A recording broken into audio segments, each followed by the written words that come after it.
Bije tene jambe kalo kile mugwan saba samba fla ani mugwan saba maliko na fon jambe na jebuko o mun mi an fle sangan awati maliko na fukata se maliko wana ma anga boloro kanoka maliko na fon point omo ofu ninga o wole nymondo dante folimina o bisigile ko bamna kuna fon mi makono wakati sira o bismile ko kura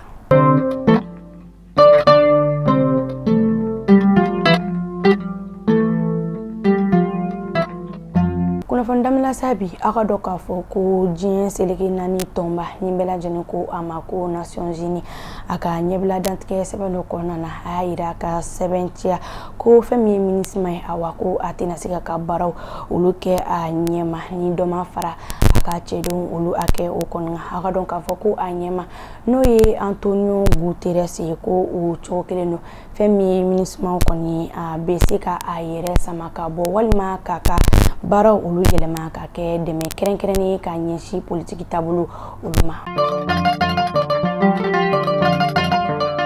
dogun kuna fon ba minuni akilina o mine ko sabe u dobe talike kerenkereni ala Mali army a tola dun tako bioroni flana o mi nyana mayara juma temeni na fota se mine kuro ulu sorolima army refe ginta mi wele ko festival oko banya ata ko sheina obe damne bi Bamako place du cinquantenaire aleka hina o tabla lemi se ko ni donko fo ata se jin tasira kura olu konma ako la jeje kulu nyemo olu ka fola ko bonya ani karma o dilonu gundame oluma ni amo olu wele ko tamasheku anga jamana de membuka utabulu fota se uka bara o konma o mindo na se uko fe no sibiri temene ina tambla le me minami kono sa o de ko se kuni donko o ka ke barake bene malina de membuka fota se ana a barake nyogon uluni nyogon che a ko sigira singa ministry sofe mimi anga jamana ani jamana wero che ko ulunya na bo lasigidin chama o to me kenenga fota se de membuka jokulu ulu chama ma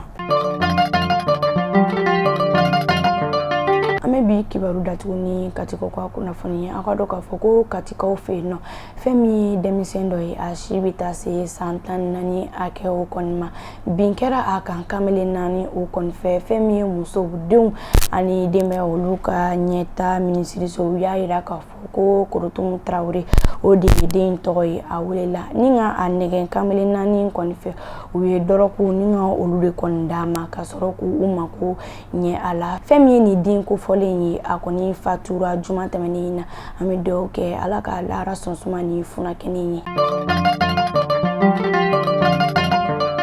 mali kuna fon jamana na jebuko akulo gas kere ni kuna fon damanwani amafoku au kambe jin wati wore